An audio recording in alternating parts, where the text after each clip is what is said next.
Hi, I'm Scott Langdon, creative director and host of God and Autobiography, the podcast. And on this week's episode, Jerry Martin and I bring you What's on Our Mind.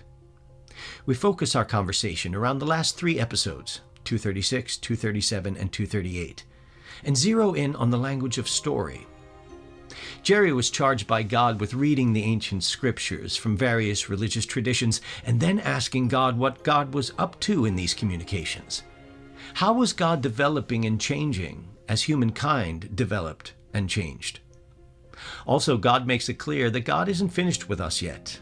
There's always more work to do and more to say, both for us and for God. Here now are Jerry and me. I hope you enjoy the episode.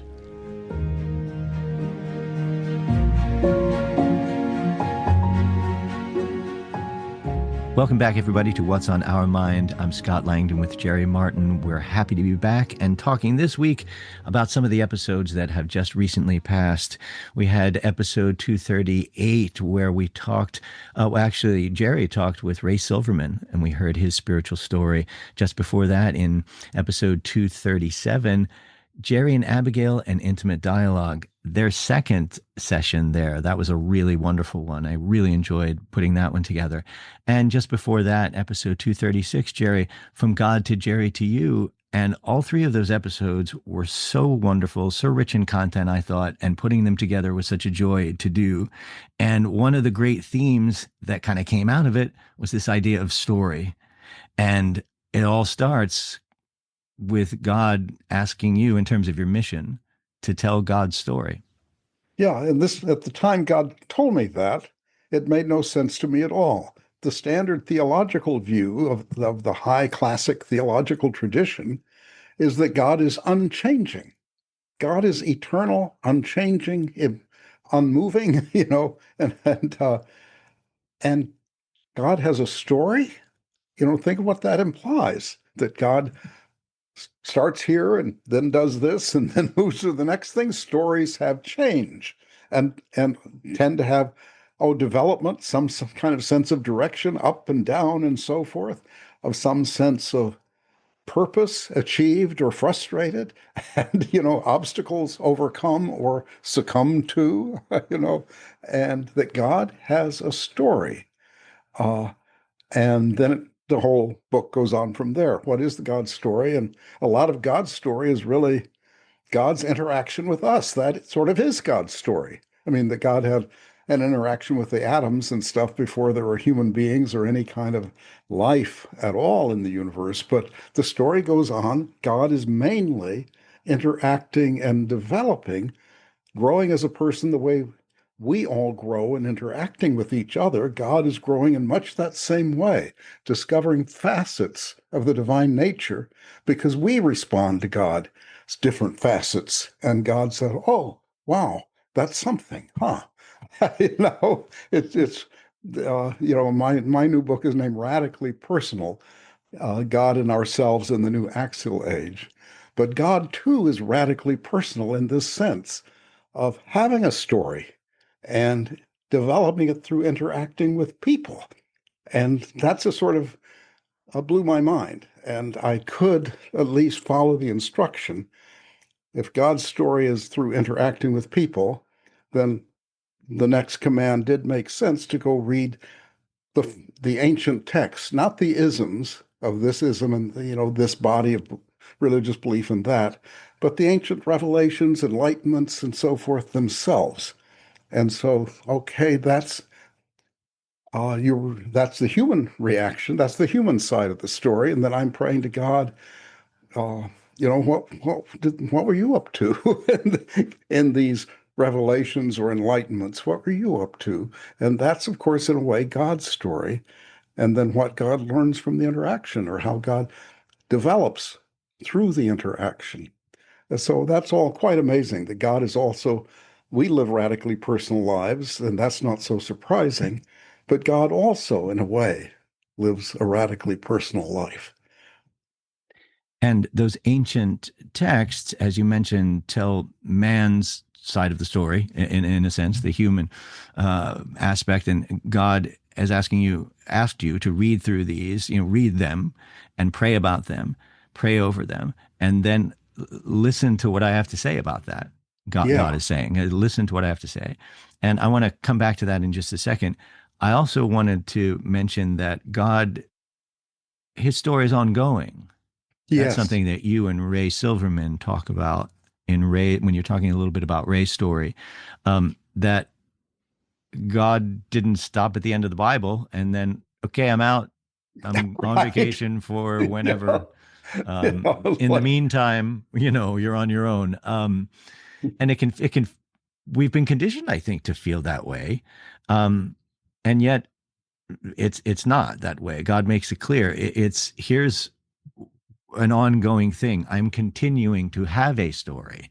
I'm yeah. continuing to develop as human beings are, as the individual person. So me, Scott, you, Jerry, all of us individually continuing to grow. God is doing the same. Hmm. In a sense, it's ongoing. So I haven't And God stopped the has more to revelation. say. Yeah, God has more yeah. to say. Ray is a Swedenborgian. Hmm. Swedenborg was a brilliant guy, a polymath, highly accomplished in a half dozen fields of endeavor, and had these remarkable kind of visions or something. I don't know exactly how they came to him, but and something I didn't realize, I knew the Swedenborgians think the world of Swedenborg, and he was told Swedenborg received the instructions to start a church, and it's called the New Church, and you could visit it right here in Bucks County, one of the uh, key places of this whole movement. But he also said, and I didn't realize this before Ray told me, that Swedenborg believed, or this tradition believes, there are many revelators. In other words, revelation goes on, even though Swedenborg's a Christian, but he thinks you don't understand the Christian revelation yet either. So you have to keep under, advancing understanding of that and Hmm. reading the text differently over different time in terms of different levels of understanding that emerge.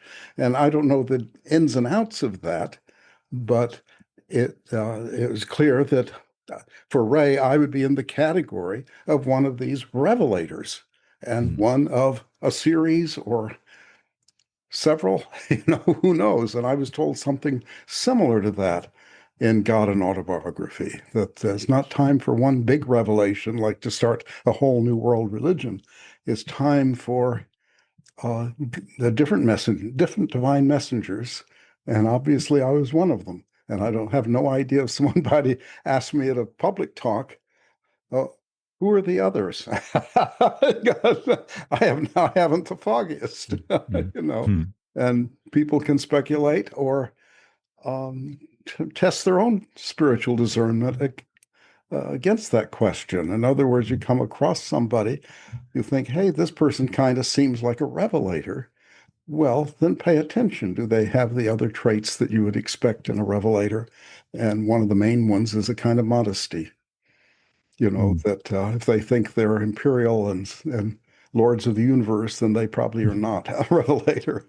Hmm. Uh, if they have a kind of humility about their task, that's a good sign. And your particular task, a friend of yours referred to it as a revelation about revelations. So there's a specificity there in the task. And God puts it once again, I want you to tell my story, is what he says. And so in this revelation about revelations, like the different kinds of revelations, what God was up to in this group, this culture, this development, but not only in the social structure as a whole, but also right down to the individual person, how God relates to different people in different ways. Your particular talent, your particular role that you're being called to play in your life, in your relationship with other people, whether it be family members or a job or whatever. So, right down to the personal level. And so, when I think about stories, I think about a story has a point of view. Yes. And so when God is saying, I want you to tell my story, and he's asking you to read these ancient texts and find out, what mankind, what humans were thinking and looking for and going after. here's my point of view, God says. So it's an autobiography in the sense that I'm telling you what's going on and you're going to kind of write it down. I think of that sometimes like an old, maybe an old noir movie about an old, actor or actress in their, late years, and they have a young writer that they have over for, a week at their, country house, and they're telling them about their life story. I first came up doing ballet and I was noticed by a great teacher, and next thing I knew I was on Broadway, and that kind of a thing, right? And Yes, yes. here's my story, kid, write it down. um but God is saying to you, here's what I was responding to when humankind was searching and looking and noticing I'm not in this alone. Yeah. And God's not in it alone. And God is, that has more than at least these two aspects. One is God is affected by what we do, and in fact, how we interact with the divine reality, and uh, what aspects of the divine reality we pick up on and actualize in our own response to the divine reality. The other aspect is God has work for us to do. There are a lot of things in the world that need to be done. And I usually use theistic language because that's my own experience, but there are religions that, when I sometimes say divine reality, that have a different view of what's of the ultimate reality, but they all have work to do. There are things, tasks in the world, and the world itself is complex. God is complex and has these many aspects that each religion can pick up on certain ones. But God also gives each religion certain tasks. And that's made explicit once about gave the people of Israel the covenant and so forth, gave the people of India the task of relating the Atman to the Brahman, and both are and we remain valid tasks. So all of that goes on, and there are no doubt new tasks developing all the time. And so there's both our reception of the different aspects of God, and you might say, what bigger picture, if you put those all together, you have. And there's then our multiplicity of tasks in the world. And when I talk about radically personal, the point is that you have to figure out, in your language here, Scott, the language of story, what is my story? And what should I be trying to do? And what is the way I can best, A, relate to God, connect with the divine in the most intimate, direct, fulsome way, deep way? And what does the divine reality want of me? What is my role? And it may be so when this was all new for me, I turned on flipping channels. Here was a religious station, and some guy saying, I was asked, I received in prayer to be a gospel singer. I'd never sung in my life. Now he's a well-known gospel singer. Okay, you can just be called to do something, or you can divine it in some other way. And one of the things and we always urge people to do is to pay attention to everything going on, because you never know which parts are telling you precisely what it is that your part of the divine story is today at this moment.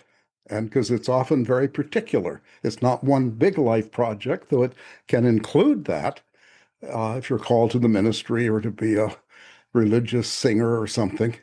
But it can just be the moment to moment. What is your job here over breakfast with your wife or something? What are you called upon to do? And and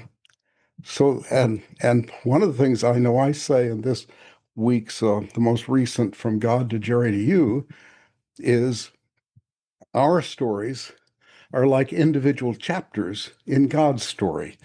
And that's about right. That's what is God's story. Well, he's not off somewhere living a different story unrelated to us. He's living in part through us.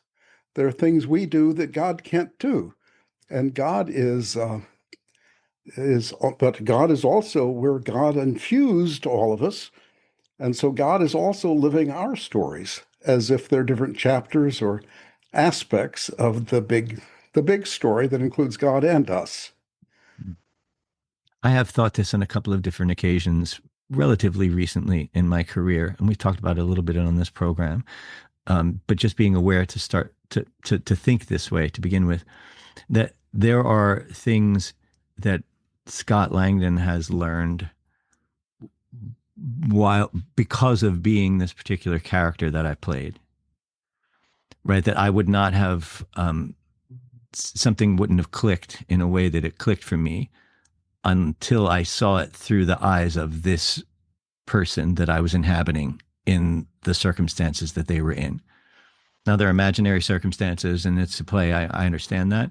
And at the same time, the lesson, whatever it would be that I learned, I think I talked a little bit before about playing a father of a daughter, and this character made a really wonderful decision. And the father character that I played was very proud. And at the same time, it made me think of my children in a different way. Mhm. Maybe just slightly, whatever, but I had an experience that changed the way I am in the world because I played that character. So in a Yeah. sense, I can kind of relate to what you're saying, where God is the only way that God can know what it's like to be me is to be me. you Yes, know, yes, um, exactly. and the only way that you can know what it's like to be me is to have an experience of otherness. So to know what it's like to be Jerry. So both of us are having this first person perspective at the same time. So God's just having all kinds of Right. fun doing this all over the place with every single one who's ever lived. Yeah, yeah, yeah, yeah. This one author I quote in Radically Personal is a very smart Catholic theologian who's was invited to give a distinguished lecture series, the Aquinas Lectures at Marquette University, and gave them on the topic omnisubjectivity, a Mhm. new divine attribute. And she argues that for God to be God, and she takes the traditional idea of God's omniscience and makes the point you just made, Scott, that for God to know what it's like to be us, what it's like to be in pain.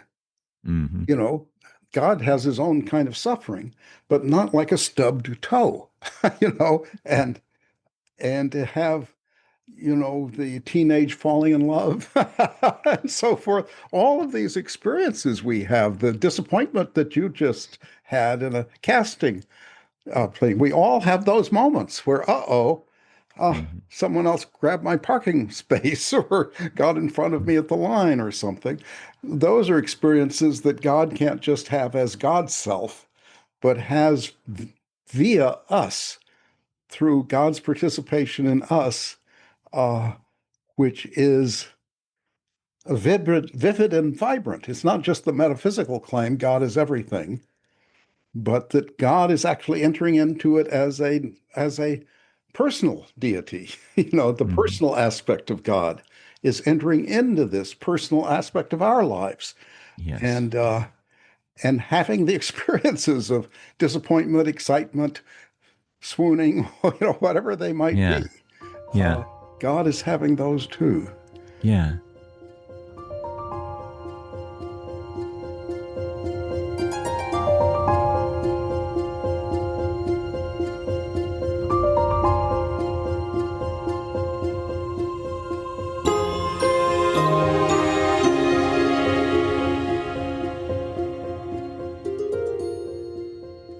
When it comes to acting, I'm not interested in being that person. So I don't want to turn into that person. I want to experience what it is like to be that person in their circumstances in there. So there is that, as you mentioned, a sort of a duality there where I'm maintaining the aspect of myself. And I have to do for technical reasons. Are you in your light? Are you loud enough to be heard and understood? All of those technical things, right? But also in that sense that when the show is over, I take my costume off, take off my makeup, and go home to my wife. And I don't, you know, I'm not like, oh, to be or not to be, like Scott. knock it Right, off. right, You're done. right. You're done for the evening.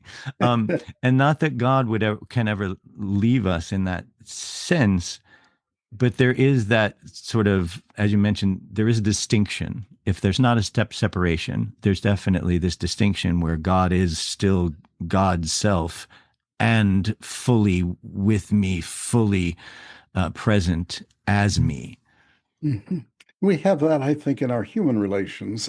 You don't have to be an actor to, you Right. might say, enter into the experience of another person. I have a big section in Radically Personal on empathy. Empathy Mm-hmm. seems to be a most remarkable human trait and understudied, you might say. It's usually not made the centerpiece of anybody's worldview or anything, and yet it's absolutely crucial. If you empathy is our capacity to understand at a feeling level what it's like to be another person, what they're going through. And of course, we don't feel it fully, if but we can feel it an awful lot sometimes that they're going through a grieving, and we really know what it is they're going through. Uh, or they're an excitement, new opportunity, and our hearts thrill also at their new opportunity. And it doesn't have to be that you're always on their side. You have empathy because it's really a feature of understanding. You can understand the other person's feelings. Sometimes when you don't admire them, the person who um, grew up poor can't help but steal. And you may not think this is a best solution to this person's problems, and you may not have a desire to steal yourself, but you have the empathy to understand not just analytically, but at a feeling level, what it would be like to be kind of desperately poor and everything glitters and you want to just grab it, put it in your pocket and run. You can understand that. And that's why we read literature, we see plays, we see movies, and they enable us to occupy, you might say, these different points of view, because each point of view isn't just a location on the world's big map. Uh, it's being a certain kind of person, standing at a certain location, having certain experiences. The point of view isn't just with your eyes, it's with your whole body and your whole social context, that you carry with you. All of that is part of your point of view. And points of view are often, people emphasize that they're narrow and biased and so forth, but I rather emphasize the opposite. The point of view enables you to see something. You can't see anything without a point of view, and it makes entirely good sense to say of the Washington Monument or something. You have the best view from here. You can have a good view of the monument, or you can have an obstructed view, or too distant, or it's foggy on that side of often.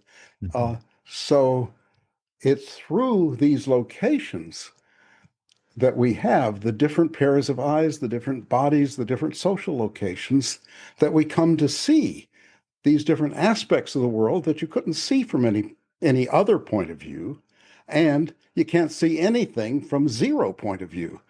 What they sometimes call the view from nowhere. There is no view from nowhere. People talk about the God's eye point of view. There is no God's eye point of view. God also, I mean, is talked about as if it's doesn't have location, doesn't have limitations. But no, it may not have the same limitations we have, because God can occupy quickly maybe a more or less infinite number of points of view. But God also has a God task, you might say, and a God story, and is seeing, understanding, even as God enters into what Jerry is up to, God is entering into it in terms of God's story, and not just losing God's self into Jerry's, Mm-hmm. but and that's what it is to have empathy with a friend or your wife or or an enemy, where you understand also what they're up to, the rat, Mm-hmm. but you might understand, yeah, they have a resentment about such and such, and that's they're out to get me, or something like that. And so these are all parts of the complexity of having different stories based in part on different points of view. And the world plays out very interestingly because of that diversity. In your new book, Radically Personal, you talk about an epistemics of trust. And you and Abigail talked a little bit about this in the episode 237, Jerry and Abigail, an intimate dialogue. And trust is such an important word, I think, because everything that I know about the word is about um, an agreement between two. Um, that there's if there's trust, then there's someone you're trusting or something you're trusting. There's a truster Yeah. and a trusted, yeah. And so when we think about our everyday lives and being in tune with God, as we've talked about before, asking God, for example, every day, getting up and saying, God, what do you want me to do today? And, saying that with the most, how does one say that in the most sincere way, except to just be there? That's, here I am offering this to you.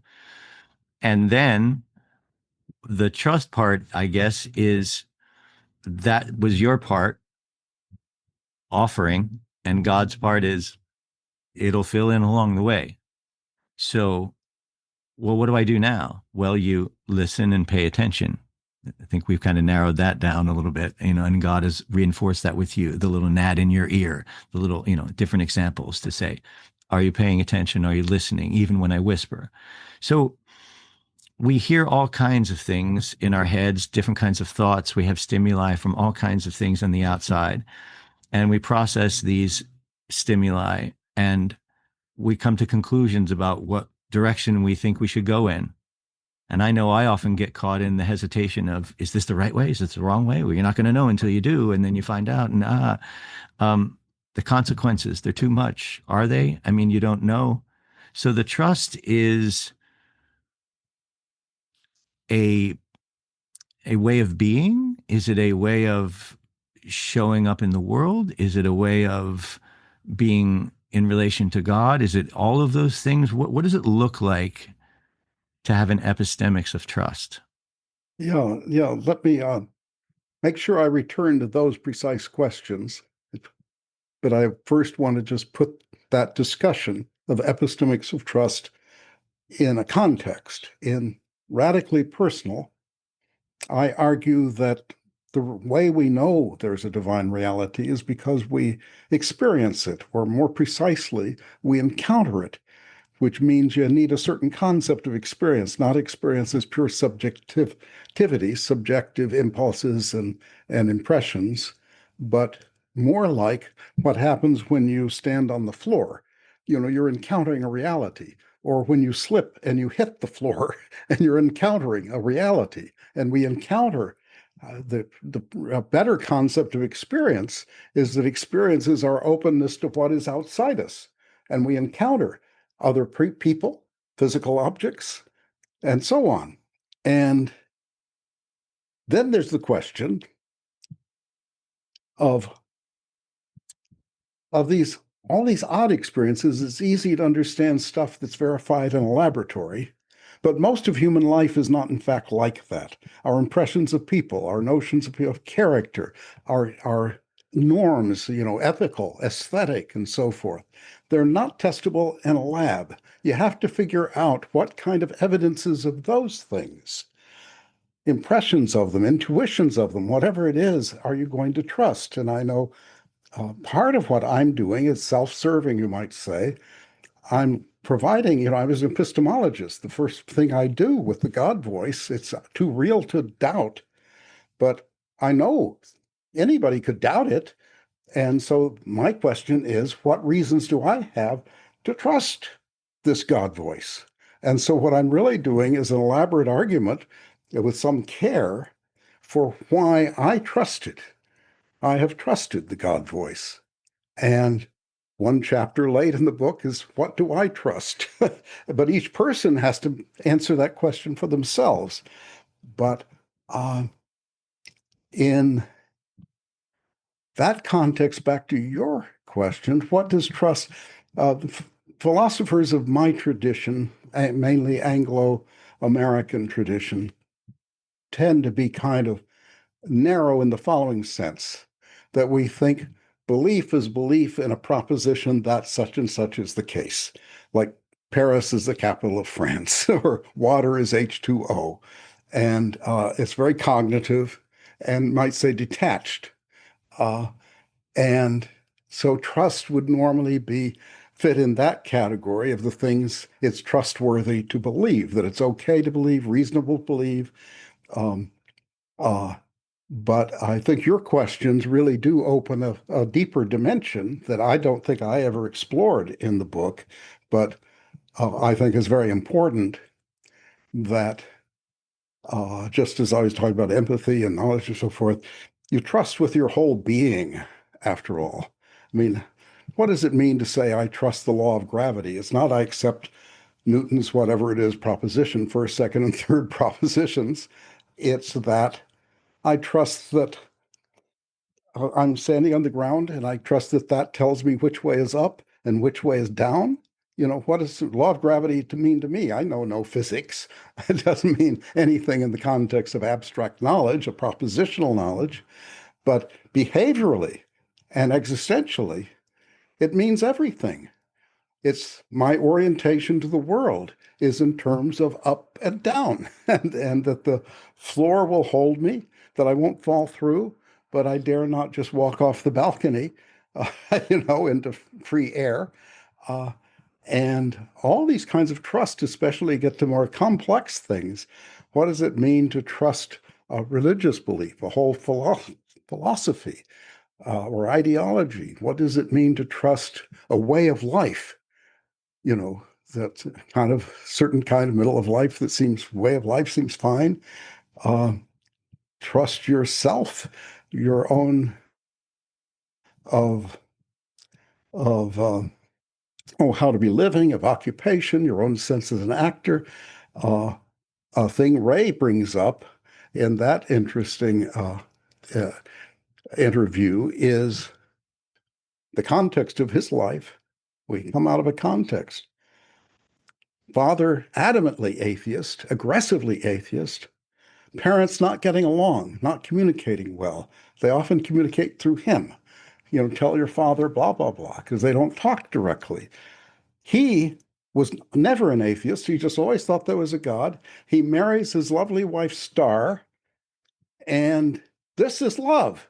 And I go through the same thing in God and Autobiography. I said, love? What is this thing that somehow takes over your life? Mm-hmm. And as I put it, goes from black and white to technicolor. Yeah. And he had an experience with Star that, if anything, goes beyond that, because it struck both of them right away that this is eternal. This is not a fleeting phenomenon and they were looking rather, both seekers. You know, where can one find spiritual wisdom? And they're looking around with this thought in mind, and what they find is Swedenborg. And Swedenborg says, when you're married for all eternity. And in the afterlife, you continue in your true love. And they thought this is it.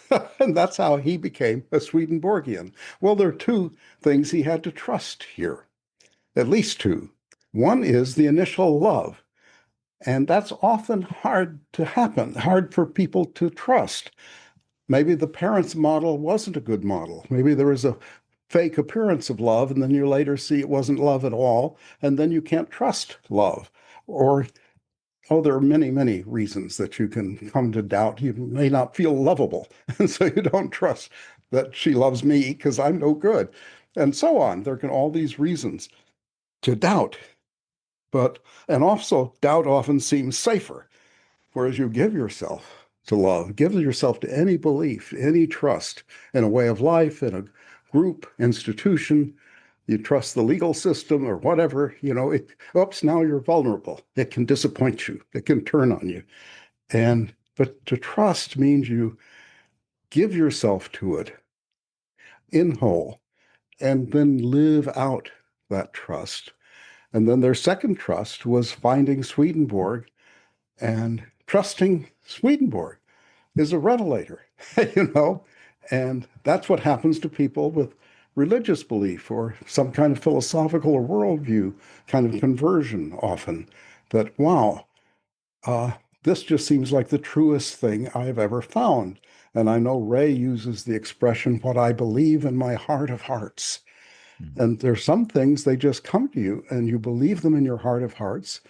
And it's funny, the epistemologists would say, well, that's not trustworthy. What kind of Mm-hmm. evidence is your heart of hearts? Well, we know there's no certainty there. Nevertheless, I guess I would commend Ray for trusting what he knows in his heart of hearts. And that's something important for us to do because not all knowledge, we philosophers seem to think every bit of knowledge is ratiocinated, has to go through articulate reasoning systems. But there's also emotion, has knowledge also, has cognitive capacity also. And sometimes your reasoning says nothing's wrong here, and yet your emotions say something is wrong. And your emotions are right because your whole being is picking up more than your articulate side of your reasoning. And I think it was Pascal said, the heart has reasons reason knows not of. And Mm. there is more, even though he was a great logician. But he knew there was also more than just articulated reasons. And you got to trust your whole self, including your feelings, and not just your feelings, but because that sounds like there are little serendipity elements within you, popping up randomly. But no, they're part of your whole being, your life being. And that's what you've got to trust, and that God is at work in that. Mm. We seem to, well, I guess this is true in different cultures, I guess, but in our Western culture, especially in America, we tend to say things like, I don't make decisions emotionally. I have to think on them. So putting the emphasis there on, I'm going to think it through. I'm going to make a logical thing. And then in the end, we go with our gut. It's Mhm. almost, so we go through these rational things, but it is worth looking at all of the aspects of it. Like you said, that one may not necessarily be better than the other. One aspect may be more appropriate in this situation to lean on than in another situation. Um, maybe, you're too close to the people involved emotionally. So maybe you need to think more logically and understand that you have a different role here, or, who knows what, but being open to, as I like to say, what role am I being asked to play here? Mhm. In Mhm. virtually every situation, because Yeah. it doesn't call for me to be a different um, core person. It just asks, a different character. It just asks my character to show up in this scene in a different way. Because when I think about it, when I think it through, and we think about perspective, um, I'm always the lead person in my own story. Everybody says that. And so if I'm just thinking about how everybody shows up to me and how you're a secondary character, oh, you're only a day player, or, my wife, Sarah, would be, a main character in my everyday story. Yeah. And people come in and out of our lives and sort of have different, as our seasons go on, like maybe a series of a TV series, right? As seasons go on, this character kind of falls away and we get a new character in this season, that kind of thing.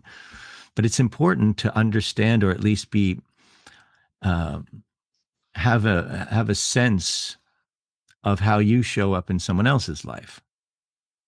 And I've had to wrestle with that a little bit sometimes. Like I might think I show up much more importantly in someone else's life than I actually do to them, or other way around.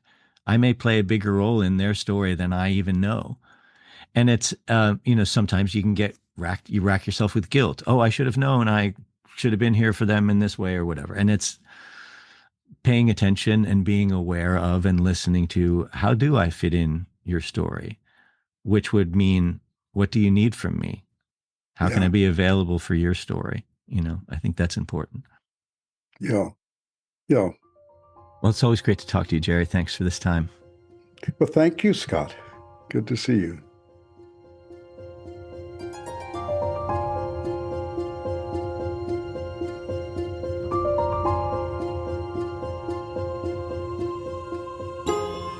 Thank you for listening to God and Autobiography, the podcast. Subscribe for free today wherever you listen to your podcasts and hear a new episode every week. You can hear the complete dramatic adaptation of God and Autobiography as Told to a Philosopher by Jerry L. Martin by beginning with episode 1 of our podcast and listening through its conclusion with episode 44. You can read the original true story in the book from which this podcast is adapted, God and Autobiography as Told to a Philosopher, available now at Amazon.com and always at godandautobiography.com. Pick up your own copy today.